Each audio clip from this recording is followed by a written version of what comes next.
Ayun guys, luto na ang aking cassava cake na nilagay ko sa aking new packaging. As you can see, ayun siya guys. So, ayun, I tried this packaging guys kasi this coming new year, if I would be doing a business like selling cassava cake, ayan, may bago na tayong product, cassava cake and it's new packaging like that. Para sa mga birthday.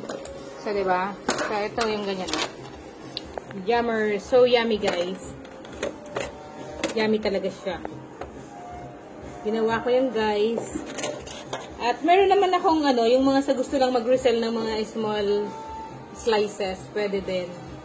Yung tigwa 100. Pero, syempre, pag reseller, ililesen natin yung price. Okay?